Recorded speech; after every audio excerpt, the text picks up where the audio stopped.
آج ہم نبی آخر الزماں صلی اللہ علیہ وآلہ وسلم کی زندگی کے ان ابتدائی سالوں پر بات کریں گے۔ جی۔ وہ سال جن کے بارے میں ہم نے کہانیاں تو بہت سنی ہیں، لیکن شاید ان کی گہرائی پر کبھی اس طرح سے غور نہیں کیا۔ جی، اور خاص طور پر نبوت کے اعلان سے پہلے کے واقعات۔ بالکل۔ ہمارے پاس رہبر اسلام ویب سائٹ کا ایک بہت دلچسپ مضمون ہے جو آپ صلی اللہ علیہ وآلہ وسلم کے بچپن کے کچھ ایسی ہی واقعات پر روشنی ڈالتا ہے۔ اور یہی بات تو سب سے دلچسپ ہے کہ ایک عظیم مشن کے آغاز سے بہت پہلے کائنات میں کیا کچھ ہو رہا تھا۔ چلیں اس میں ذرا گہرائی میں اترتے ہیں۔ بالکل، اور ان واقعات کی جو خاص بات ہے وہ یہ ہے کہ یہ صرف معجزے نہیں ہیں، یہ دراصل اس عظیم شخصیت کی تعمیر کی بنیادیں ہیں۔ یہ ہمیں بتاتے ہیں کہ نبوت کوئی اچانک ملنے والا عہدہ نہیں تھا، بلکہ ایک ایسی شخصیت کی تکمیل تھی جسے بچپن سے ہی آپ کہہ لیں کہ غیر معمولی حالات اور خدائی حفاظت کے ذریعے تیار کیا جا رہا تھا۔ ہر واقعہ ایک اشارہ ہے، ایک پیغام ہے۔ جی۔ تو کہانی شروع ہوتی ہے اس دور کے عرب کے ایک رواج سے۔ جی۔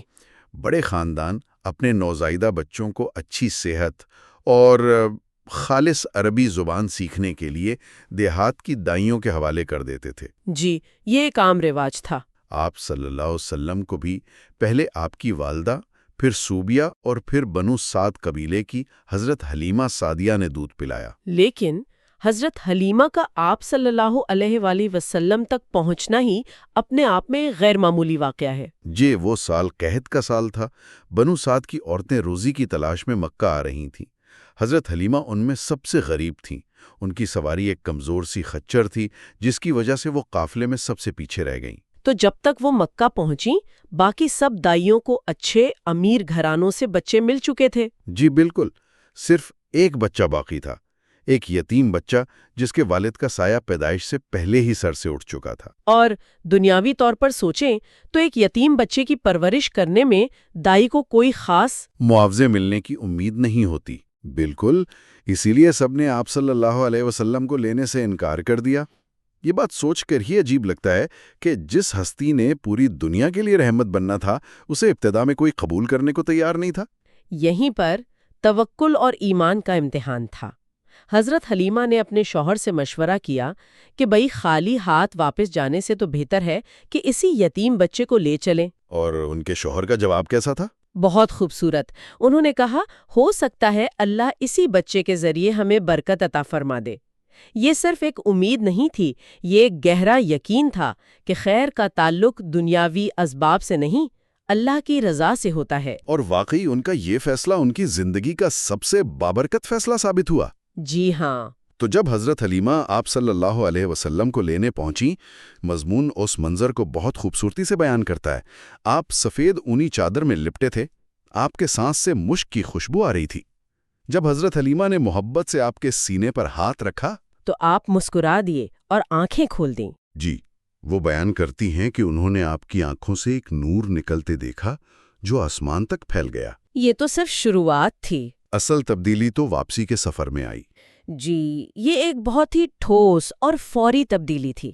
وہی کمزور خچر جو آتے ہوئے سب سے پیچھے تھا، اب اتنا تیز چل رہا تھا کہ اس نے پورے قافلے کو پیچھے چھوڑ دیا۔ بالکل۔ قافلے کی دوسری عورتیں حیران ہو کر پوچھ رہی تھیں، حلیمہ، کیا یہ وہی خچر ہے جس پر تم آئی تھی؟ یہ تو ایک کھلا اشارہ تھا کہ ان کے ساتھ اب کوئی عام بچہ نہیں بلکہ مجسم برکت ہے۔ جی۔ اور یہ برکت صرف سفر تک محدود نہیں رہی۔ جب وہ اپنی قحط زدہ گاؤں پہنچی تو معجزے کا دائرہ اور وسیع ہو گیا۔ بالکل۔ ان کا علاقہ خشک سالی کا شکار تھا، جانور کمزور تھے اور دودھ نہیں دیتے تھے۔ لیکن اس دن جب حضرت حلیمہ کی بکریاں شام کو چر کر واپس آئیں تو ان کے تھن دودھ سے بھرے ہوئے تھے۔ اتنا دودھ کہ گھر کے سارے برتن بھر گئے؟ جی، گھر کے سارے برتن بھر گئے، جبکہ گاؤں میں کسی اور کی بکری نے ایک قطرہ دودھ نہیں دیا تھا۔ تو اب یہ کوئی ذاتی تجربہ نہیں رہا، یہ تو ایک اجتماعی مشاہدہ بن گیا۔ جی ہاں، پورے قبیلے نے دیکھ لیا کہ یہ برکت اسی بچے کے قدموں کی ہے۔ یہاں تک کہ آپ صلی اللہ علیہ وآلہ وسلم کی نشو و نما بھی غیر معمولی تھی۔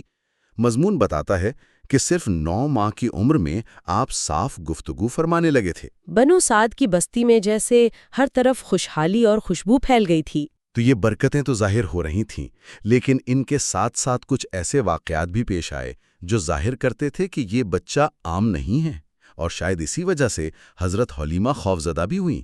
جی، ان واقعات میں ظاہر کر دیا کہ معاملہ صرف برکتوں کا نہیں بلکہ ایک بڑے خدائی منصوبے کا ہے۔ ان میں سب سے مشہور اور گہرا واقعہ شق صدر یعنی سینہ چاک کرنے کا ہے۔ یہ واقعہ واقعی حیران کن ہے۔ ایک دن آپ اپنے دودھ شریک بہن بھائیوں کے ساتھ کھیل رہے تھے کہ سفید لباس میں دو شخص آئے جو دراصل حضرت جبرائیل اور میکائیل تھے۔ جی، انہوں نے آپ کو لٹایا، آپ کا سینہ چاک کیا اور اس میں سے ایک سیاہ لوتھڑا نکال کر باہر پھینک دیا۔ اس کی روحانی اہمیت کیا تھی؟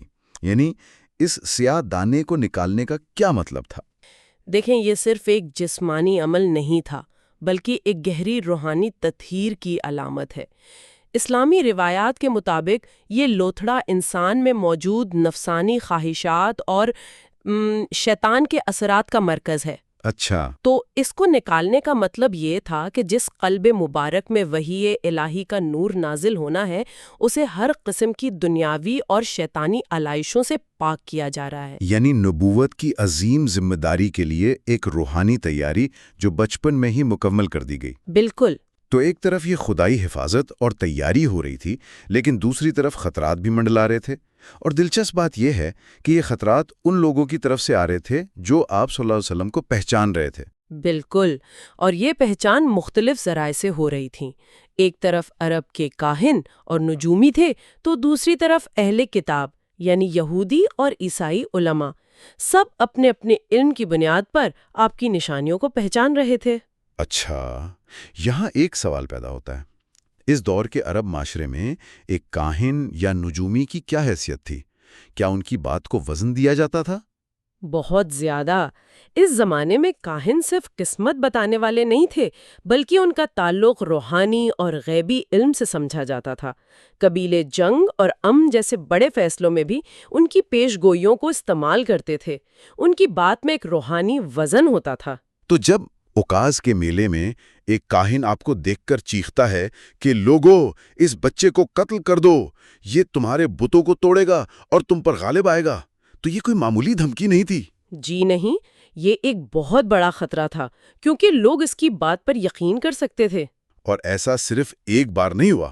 زجاج کے میلے میں ایک نجومی نے بھی یہی کوشش کی، لیکن دونوں بار اللہ نے آپ کی حفاظت فرمائی۔ جی، لیکن یہ صرف کاہن نہیں تھے، مضمون بتاتا ہے کہ اہل کتاب بھی آپ کو پہچان رہے تھے۔ وہ کیسے؟ ان کی مقدس خطابوں میں آخری نبی کی آمد کی واضح پیشگوئیاں اور نشانیاں موجود تھیں۔ مثلاً آپ کا یتیم ہونا، آپ کی پشت پر مہر نبوت کا ہونا، اور یہ کہ آپ کا شہر ہجرت کون سا ہوگا۔ اچھا، اسی لیے جب یہودیوں کی ایک جماعت نے آپ کو حضرت حلیمہ کے پاس دیکھا اور پوچھا کہ کیا یہ بچہ یتیم ہے، تو وہ دراصل آپ کو قتل کرنے کا منصوبہ بنا رہے تھے، کیونکہ یہ نشانی پوری ہو رہی تھی۔ تو حضرت حلیمہ نے کیا کیا؟ انہوں نے حکمت سے کام لیتے ہوئے اپنے شوہر کی طرف اشارہ کر دیا کہ نہیں، یہ اس کے والد ہیں، اور اس طرح آپ کی جان بچ گئی۔ تو یہ ایک عجیب تضاد ہے کہ جن لوگوں کے پاس آپ کو پہچاننے کا سب سے زیادہ علم تھا، وہی سب سے پہلے آپ کے لیے خطرہ بن رہے تھے۔ یہ علم اور قبولیت کے درمیان فرق کو ظاہر کرتا ہے۔ وہ اپنی کتابوں کی بنیاد پر نشانیوں کو تو پہچان رہے تھے، لیکن شاید اس حقیقت کو قبول کرنے کے لیے تیار نہیں تھے کہ آخری نبی ان کی قوم کے بجائے بنو اسماعیل میں آ رہا ہے۔ حسد اور خوف کا ملاپ، جی، جو بعد میں بھی اسلام کی مخالفت کی ایک بڑی وجہ بنا۔ ان تمام واقعات کے بعد ظاہر ہے حضرت حلیمہ بہت خوفزدہ ہو گئیں، اور انہوں نے آپ کو آپ کی والدہ حضرت آمنہ کے پاس واپس پہنچا دیا۔ جی، لیکن پہچان اور حفاظت کا یہ سلسلہ یہاں رکا نہیں۔ جی، یہ سلسلہ آپ کی والدہ کی سرپرستی میں بھی جاری رہا۔ جب حضرت آمنہ آپ کو لے کر اپنے رشتہ داروں سے ملنے مدینہ گئیں تو وہاں بھی یہودی علماء نے آپ کو دیکھ کر پہچان لیا۔ انہوں نے کیا کہا؟ انہوں نے نہ صرف کہا کہ یہ اس امت کا نبی ہے، بلکہ یہ پیش گوئی بھی کی کہ یہ شہر یعنی مدینہ اس کی ہجرت گاہ بنے گا اور یہاں بڑی جنگیں ہوں گی۔ یہ تو دہائیوں بعد پیش آنے والے واقعات کی حیرت انگیز طور پر درست پیش گوئی تھی۔ بالکل۔ لیکن یہ سفر ایک بہت بڑی ذاتی ٹریجڈی پر ختم ہوا۔ واپسی پر ابوا کے مقام پر آپ کی والدہ کا انتقال ہو گیا۔ 6 سال کی عمر میں آپ ماں کی شفقت سے بھی محروم ہو گئے۔ اس کے بعد آپ کی کفالت آپ کے دادا عبد المطلب نے سنبھالی۔ اور یہاں بھی آپ کی غیر معمولی شان ظاہر ہوتی رہی۔ ایک بار بنو مدلج کے قیافہ شناس یعنی چہروں اور قدموں کے نشانات سے نسل اور مستقبل پہچاننے کے ماہر مکہ آئے۔ اچھا، انہوں نے جب آپ کے قدموں کا نشان دیکھا تو پکار اٹھے کہ یہ نشان تو بالکل مقام ابراہیم پر موجود حضرت ابراہیم کے قدموں کے نشان جیسا ہے۔ اور انہوں نے بھی حفاظت کی تاکید کی؟ جی، انہوں نے عبد المطلب کو تاکید کی کہ اس بچے کی خاص حفاظت کریں۔ اور پھر نجران کے ایک عیسائی پادری کا واقعہ بھی ہے جس نے کتابوں میں درج نشانیوں کی بنیاد پر آپ کو پہچانا۔ یہ واقعہ مجھے بہت دلچسپ لگا۔ عبد المطلب نے جب تعارف کراتے ہوئے آپ کو میرا بیٹا کہا تو پادری نے فوراً کہا کہ نہیں، اس بچے کا باپ زندہ نہیں ہو سکتا۔ بالکل، کیونکہ ان کی کتابوں میں لکھا تھا کہ آخری نبی یتیم ہوگا۔ تو جب عبد المطلب نے تصدیق کی کہ آپ ان کے پوتے ہیں اور آپ کے والد کا انتقال آپ کی پیدائش سے پہلے ہو گیا تھا، تو پادری نے فوراً کہا ہاں اب بات بنی۔ اس نے بھی آپ کی حفاظت کی سخت تاکید۔ یہ واقعات بار بار اس بات کی تصدیق کر رہے تھے کہ آپ کی آمد ایک اتفاق نہیں بلکہ ایک الہامی منصوبے کا حصہ تھی جسے اہل علم پہچان سکتے تھے۔ جی بالکل۔ 8 سال کی عمر میں آپ کے دادا بھی وفات پا گئے اور آپ کی ذمہ داری آپ کے چاچا ابو طالب نے سنبھالی، یتیمی کا ایک اور باب۔ ابو طالب مالی طور پر زیادہ مستحکم نہیں تھے، لیکن آپ کی آمد سے ان کے گھر میں بھی برکت آ گئی۔ جی روایت میں آتا ہے کہ جب گھر والے کھانا کھانے بیٹھتے تو تھوڑا سا کھانا بھی سب کے لیے کافی ہو جاتا اور بچ بھی جاتا۔ ابو طالب یہ دیکھ کر کہتے تھے، اے بیٹے تم واقعی بہت بابرکت ہو۔ یہاں ایک بہت گہرا نمونہ نظر آتا ہے۔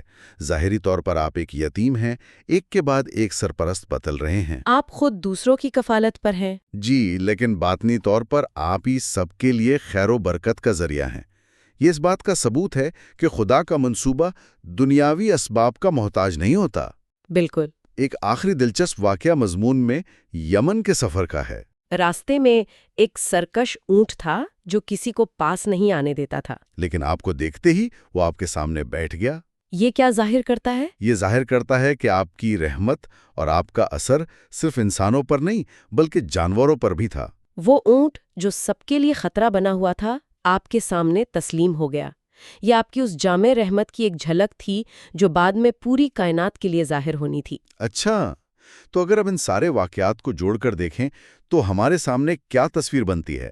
ایک طرف ایک یتیم بچہ ہے جو مسلسل ذاتی نقصانات اور خطرات سے گزر رہا ہے، اور دوسری طرف پوری کائنات، چرند پرند، رزق، اہل علم، سب اس کی عظمت کی گواہی دے رہے ہیں۔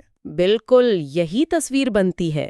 آپ کی پیدائش کے دن سے ہی رکھی جا رہی تھی۔ ہر واقعے میں 3 چیزیں مشترک ہیں۔ جی، اللہ کی طرف سے غیر معمولی حفاظت، آپ کی ذات سے ظاہر ہونے والی برکتیں، اور دنیا کے مختلف اہل علم کی طرف سے آپ کی پہچان۔ یہ سب مل کر ایک ناقابل تردید ثبوت فراہم کرتے ہیں کہ آپ کی آمد کی تیاری خود خدائے بزرگوں برتر کر رہا تھا۔ اور یہ واقعات یہ بھی دکھاتے ہیں کہ سچائی کو پہچاننے کے لیے صرف علم کافی نہیں ہوتا، قبول کرنے کے لیے دل بھی چاہیے۔ بہت اہم نکتہ ہے۔ بہت سے لوگوں نے آپ کو بچپن میں پہچانا لیکن حسد یا خوف کی وجہ سے اسے تسلیم کرنے سے انکار کر دیا۔ اور یہ نبوت کے اصل مفہوم کو سمجھنے میں بھی مدد دیتا ہے جی، کہ نبوت صرف کچھ احکامات پہنچانے کا نام نہیں بلکہ یہ ایک ایسی شخصیت کا ظہور ہے جسے خود قدرت نے ہر طرح کے کمالات سے آراستہ کر کے دنیا کے سامنے پیش کیا۔ آپ کا بچپن ان کمالات کا ایک تعارف تھا۔ آخر میں سامعین کے لیے ایک سوچ چھوڑے جاتے ہیں۔ ان تمام روایات میں یہ بات بار بار سامنے آتی ہے کہ بچپن ہی سے مختلف گروہوں نے آپ کو پہچان کر آپ کو نقصان پہنچانے کی کوشش کی۔ اس بات پر غور کرنا چاہیے کہ اتنی کم عمری سے ہی آپ کی ذات اور آپ کے آنے والے پیغام کو کن چیلنجز کا سامنا تھا، اور یہ اس بات کا کیا اشارہ دیتا ہے کہ جب آپ نے 40 سال کی عمر میں اپنے مشن کا باقاعدہ اعلان کیا ہوگا تو مخالفت کی شدت کیسی رہی ہوگی۔